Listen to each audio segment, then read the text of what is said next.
Hello and welcome to Critical Q&A, the show where I answer your questions based on what you've left for me in the comments section of my Q&A videos or have sent to me by email at askchrisshelton@gmail.com. It's been a little while, so I wanted to put a plug in for my Critical Merchandise site, which is linked below in the notes section to this video.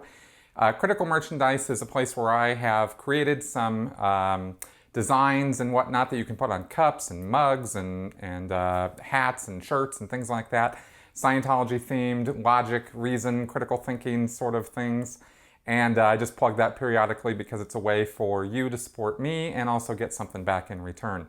So with that being said, we are getting a lot of new subscribers and viewers who are watching the show here. So welcome to the show. If this is the first time you've been watching this, I do my best to answer questions about Scientology, myself, the world at large, whatever. It's not just exclusively to Scientology, and have a good time doing it and try to be a little entertaining in the process, but mostly informative. And so any questions that you have about the topic, you can go through my Q&A videos. There is an extensive amount of information that has now been there for you, as well as a lot of videos on my channel. So take the time to really go through it, have some fun with it. I've put, you look at it and you just go, wow, I just can't believe how much content I've put up over the last couple of years. And of course, lots more to come, but quite a bit there. So, welcome to my channel and take advantage of the resource that you found here. So, that all being said is my little intro here. Let's go ahead and get on with your questions. Pab Gar. Dear Chris, I've watched all your Q&A and I've heard you saying many times that Sea Org members can leave the Church of Scientology whenever they want. No one is stopping them except their own beliefs. They don't want to disconnect from their loved ones inside the Scientology, pay the debt, etc. I recently saw the 5th episode of Leah Remini, Scientology and the Aftermath, and I remember how Mark Headley both had to escape from the base. They also describe how others escaped and some were caught and brought back. So how is it that you say that they can leave whenever they want if they decide to go? Other members caught them and bring them back by force.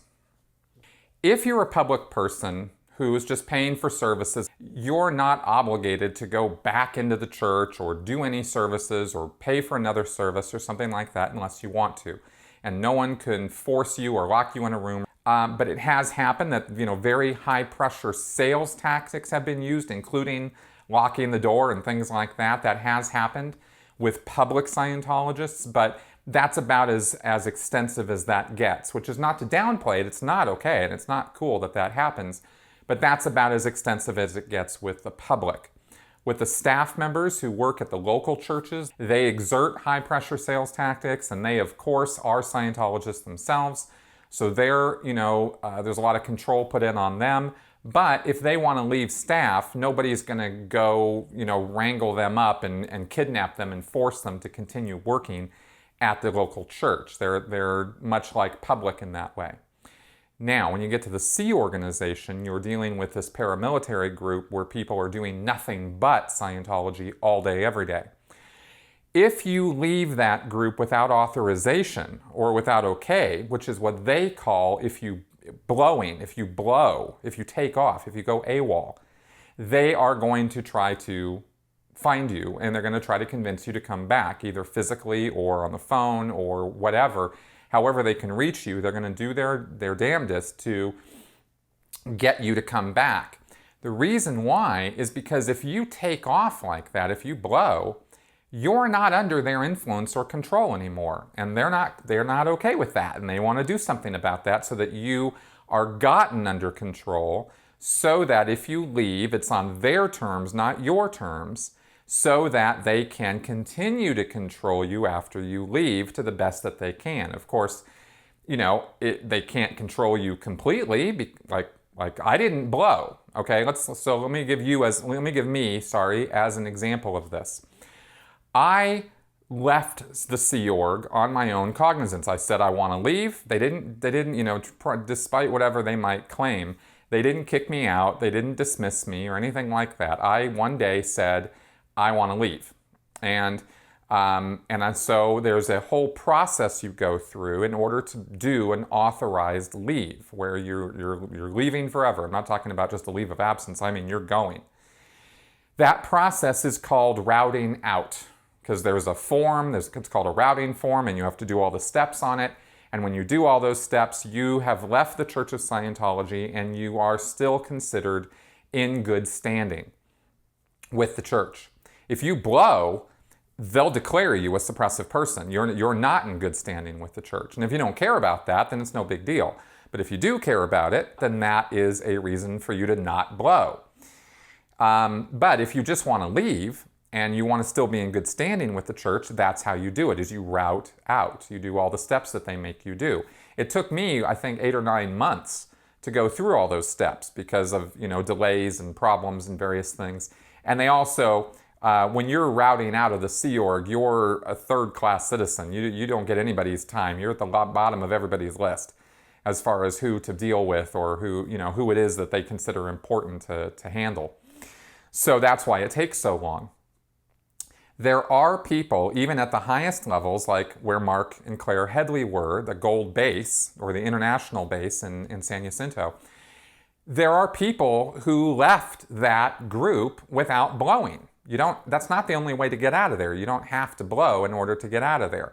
You can route out. It takes a long time. They'll put you through all kinds of nonsense, but you can do it.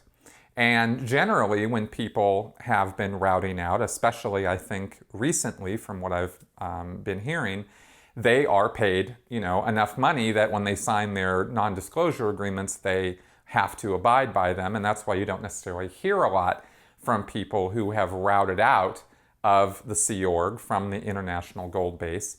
Because there are people who are leaving there. They don't want to be there and they want to go, but they don't blow. They just route out.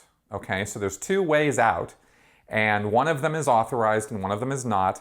And if you leave in a non-authorized fashion, they will try to get you back. If you leave in an authorized fashion, they still feel like they have something over you because you have routed out so that you can be a Scientologist in good standing, so that you can keep doing Scientology or whatever.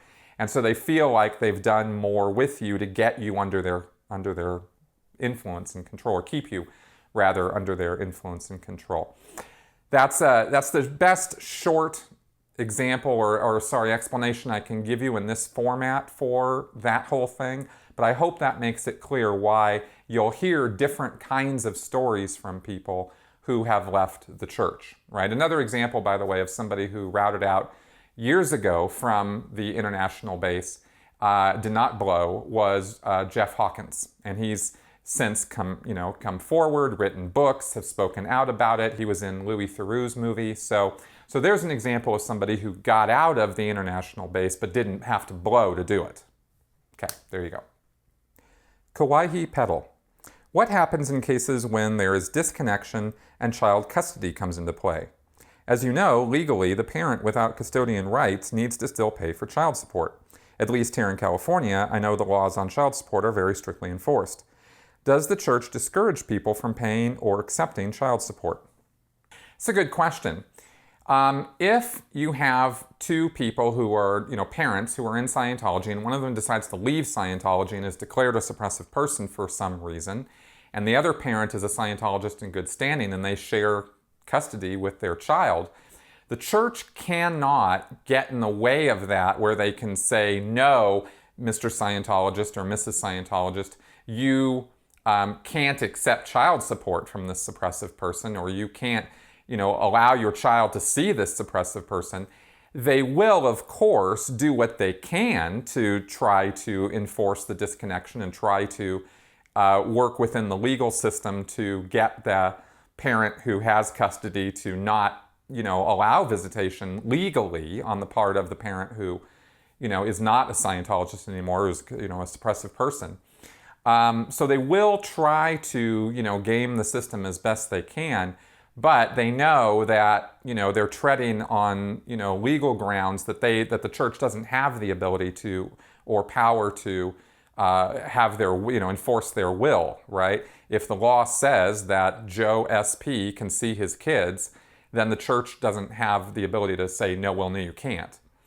However, now that all being said, in terms of the legal front, the church will make sure that, if let's say we have Mary Scientologist and Joe SP, okay, and they're sharing custody, Mary will be told to not communicate, or absolutely minimum amount of communication with Joe, right? Mary can't go out with Joe. Mary can't go on outings with the kid and with Joe, right? And that sort of thing, unless it's absolutely necessary or legally necessary to do, right?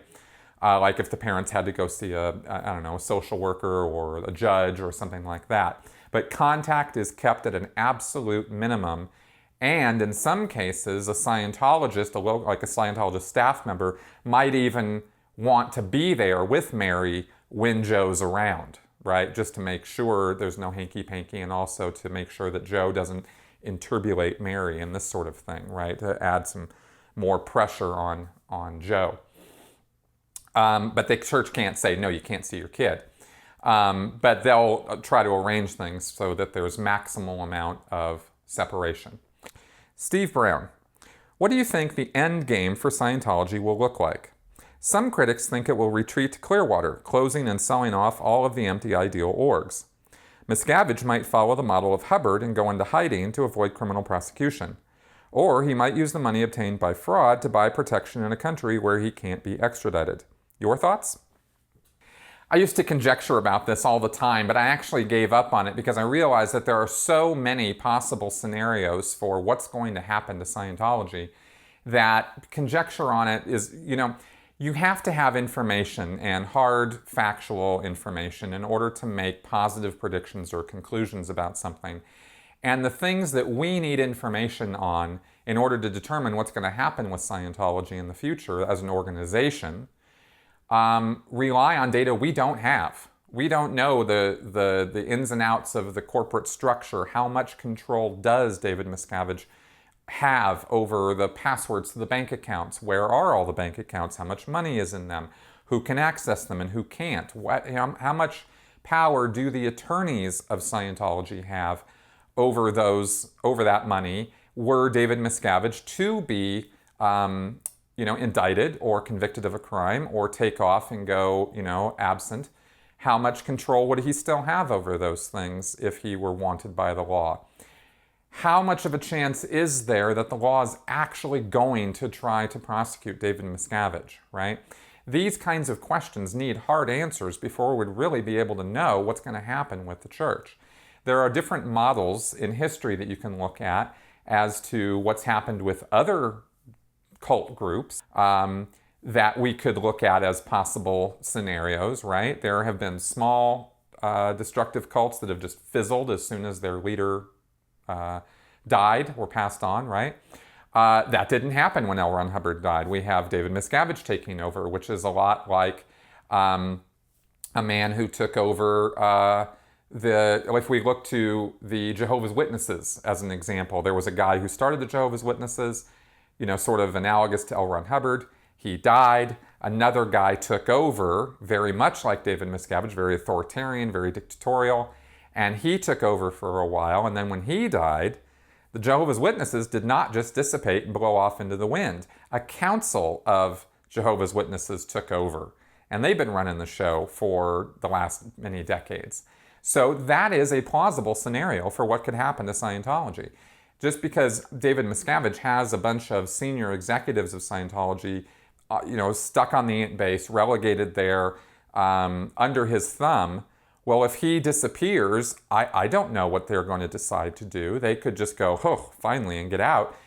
But I don't think so. They're actually there because they're hardcore Scientologists. So some of them are going to want to step up and keep the thing going. Are they going to? Now, this is again where we lack information. Would any of them be in a position to step up and take power?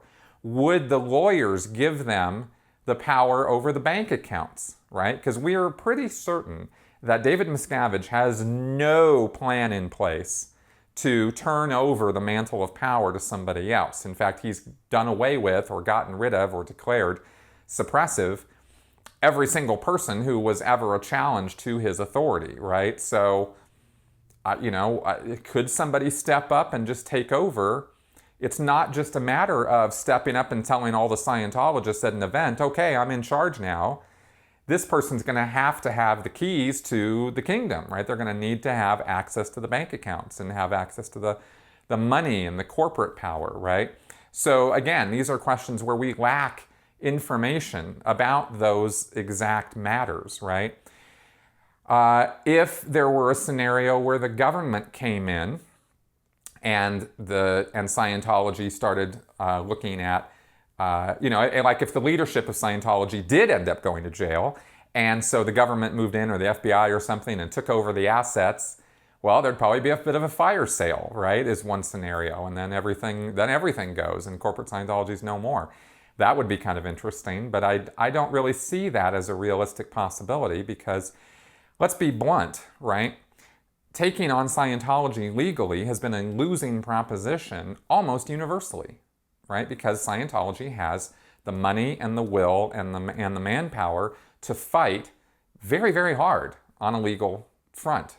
And so there has not been successful prosecution of Scientology for criminal acts. I thought, if you look at the Lisa McPherson case, that's the closest they ever came to actually having somebody face real jail time. I mean, since Snow White, of course, since the 70s, right? The 70s were kind of, Hubbard's era.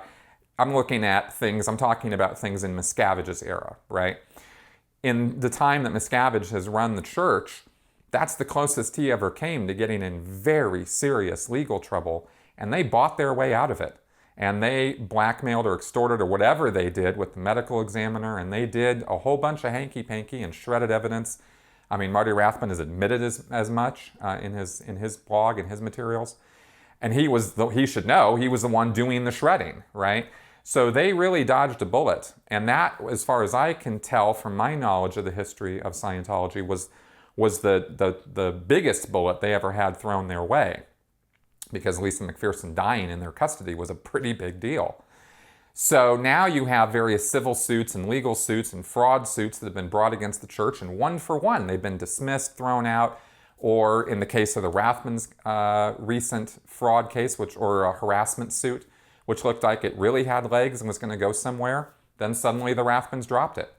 Well, great, So that's the history of Scientology in the legal arena is not a history of great successful prosecution of Scientology, and I don't see any reason to think that that's going to change. So I don't think that legally I don't think a legal route is the way that Scientology is going to be taken down.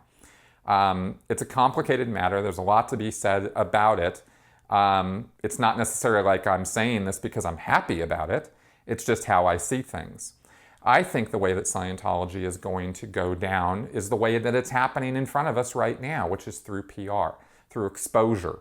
PR meaning not good public relations, but exposure of the truth on public media lines so that people see it for what it really is and don't want to have anything to do with it. And that does away with future membership and future money, right, and on a longer term basis. And that is where I see Scientology diminishing and diminishing and diminishing until it can no longer sustain itself. But that's a long way into the future. So that's about all I can really say in terms of how I've thought through where it's going. And I hope that gives everybody some food for thought and some ideas about what, some of the ideas I've had about it. I wish I could give a more definite answer, or I had a crystal ball about where it's going, but I really don't. So I and other critics have decided that our best way of dealing with this is to keep exposing the truth about Scientology in every possible way so that there's no question that this thing is a destructive cult and people should stay away from it. And that I think gives it a short-term longevity into the future. Stephen Willis. I've been wondering recently what Scientology's stance on gambling is. I have some familiarity with the gambling industry, and it seems like ripe picking grounds for their propaganda machine. Believe me that every fine detail of a casino, down to the color of a button on a slot machine, is designed to make players forget the outside world and encourage them to gamble for as long as possible. Large casino companies budget millions upon millions of dollars for this each year, most of it drawing on psychological methods.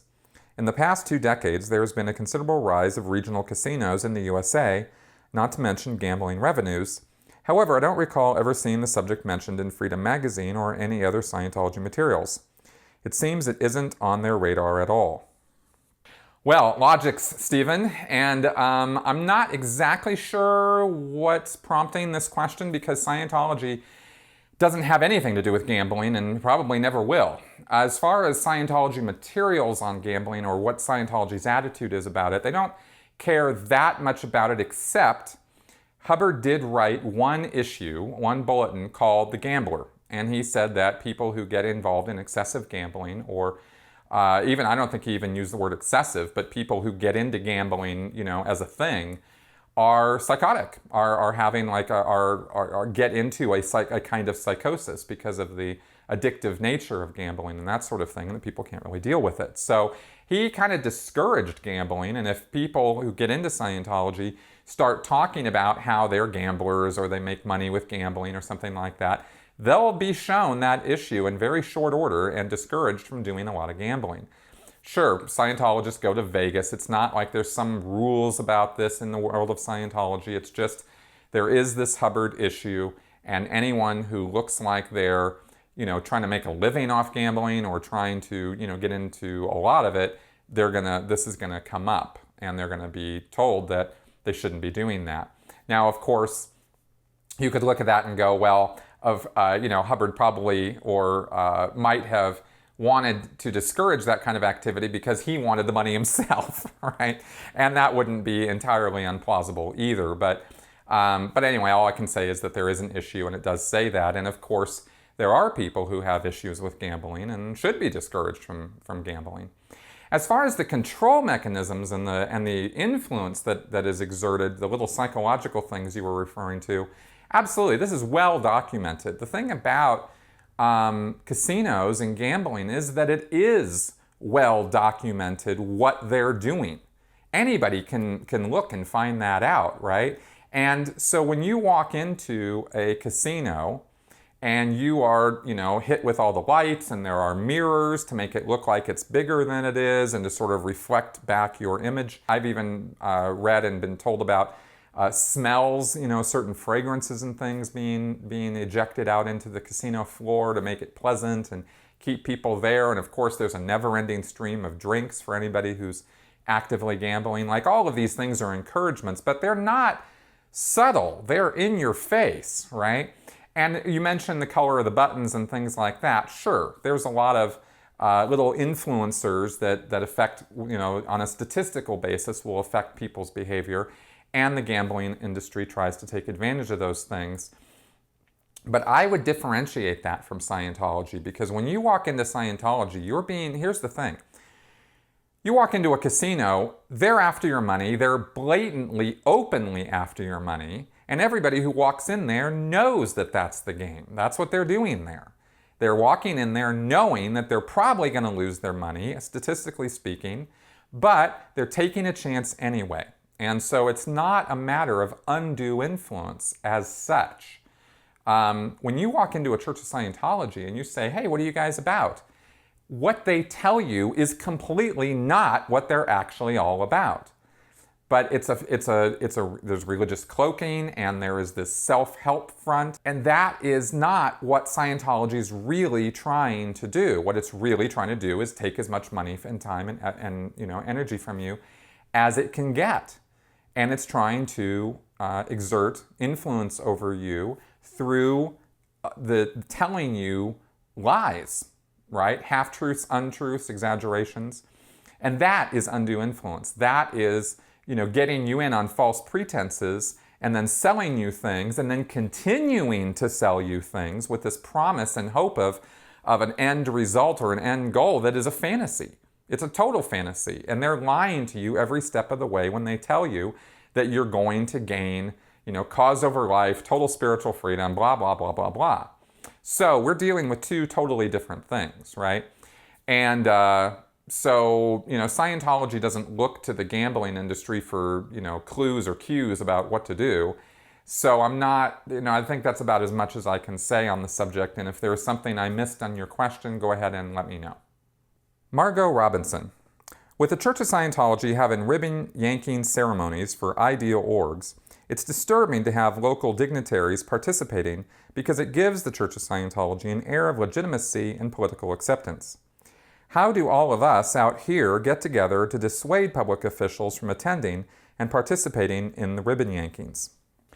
Well, you let them know. And now it's a little hard to get a heads up on whether your local officials or something are going to be the ones selected to be part of these ribbon yankings. But this is a fairly specific audience of people, or specific targeted group of people, right? In other words, if you're in a city that has a Church of Scientology, which is being renovated and which is being set up for, this ideal org status, good. You're one of the people who should be more alert as to what the Church of Scientology is doing with what it calls PR area control. The Church of Scientology has people who work in it who try to gain PR area control. And that's the term they use for having positive thoughts and influence and opinions within the community about Scientology. And the way they do that is they make personal contact with the mayor's office, local government officials, the police, the fire department, anti-drug groups and things like that. And they tell these people that Scientology is allied with what they're trying to do, and therefore they should think positive things about Scientology. And they show them, for example, the anti-drug literature that Scientology produces, or the Narconon literature, or the Way to Happiness, or the Applied Scholastics. In other words, they use their front groups to front for them. They don't talk to the mayor or the city council members or the state representative about Scientology.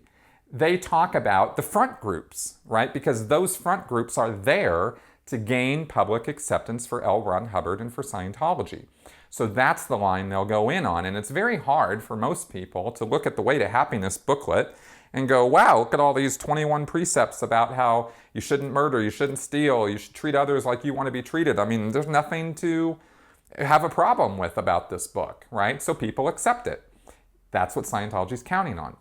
So if you're a person who lives in one of these cities, or you're somebody who wants to counter that PR area control activity, then what you need to do is contact those city officials or county officials or state officials and give them the truth about Scientology and about those front groups. First, they need to know that it is a front group for the Church of Scientology. Usually, finding out that all by itself cuts the line, because Scientology is toxic as a brand. So if people find out that things are connected with Scientology, then, that will usually cut it off right there in the early stages. Now, of course, if you're going to have one of these officials speak at a Church of Scientology opening, they will have connected the dots between the front group and Scientology. So at that point, what you need to do, where the person knows that the front group is Scientology connected, then you need to bring them the truth about Scientology. And it usually has to be done through personal contact, because that's how Scientology is reaching out to these people. So Scientology presents a very good front face, very pleasant, very nice. We're the good guys.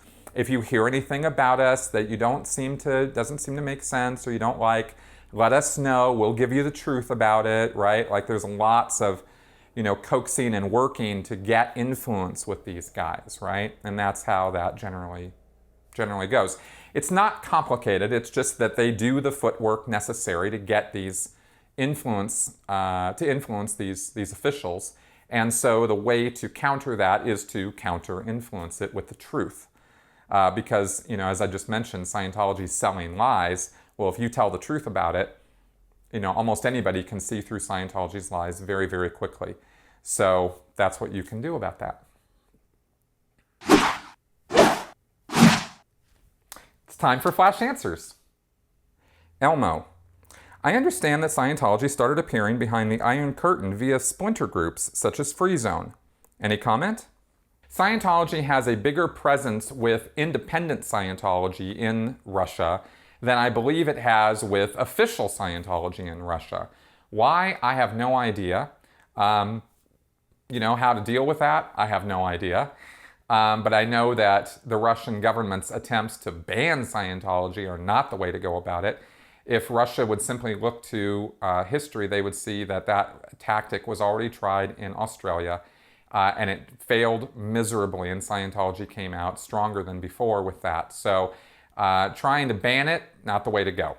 But as far as independent Scientology and the free zone goes, yeah, it's over there. And, you know, and if that was all the Scientology that was over there, I could care less.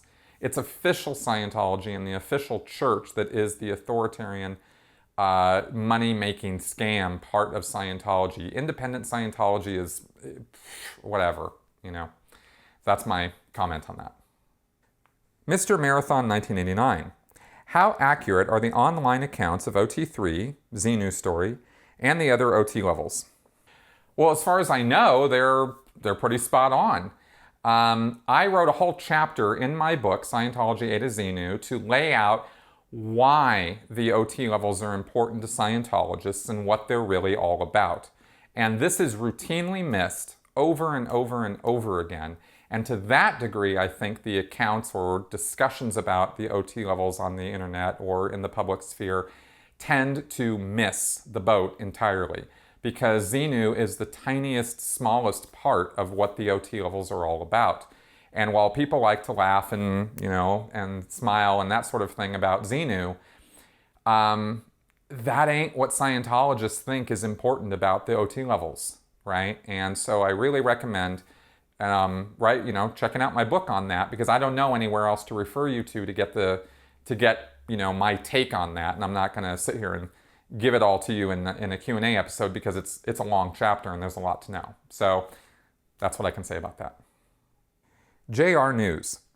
How did your appearance on Leah Remini's show boost your ratings? Also, can you tell us a little bit about the equipment/programs you're using? Self-taught? Hey JR, yeah, my appearance on Leah's show was awesome, and my channel has definitely blown up since I was on that, so that was really good. And yeah, I'm self-taught on everything I know in terms of video work. I'll show you a couple pictures here of my little studio apartment setup here as to how I go about doing my videos, and I have taught myself how to use the Adobe suite. That is Photoshop, Illustrator, InDesign, Premiere Pro, and After Effects, which is After Effects and Premiere are what I use to create my videos with. And of course I have a couple cameras. I have a Canon TI, and I have a Panasonic, which I'm using right now, and which is shown in the picture I just showed you. So I don't know, that's how I've set myself up here. 8 Ideal. Are you a slow eater? Well, since you ask, no, I'm not. I generally eat pretty fast, although over the last few years since I got out of the Sea Org, I've definitely learned to take my time, and so I'm a slower eater than I used to be when I was in the Sea Org, where you had like minutes to chow down. So there you go. Okay, everybody, thanks very much for coming around. I really appreciate you guys watching, listening, sharing, liking, commenting, up, down, sideways, however you, whatever you want to say. And also, of course, leave me any questions that you have in the comment section of this video, or send them to me by email. Thanks a lot for coming around. I'll see you next week.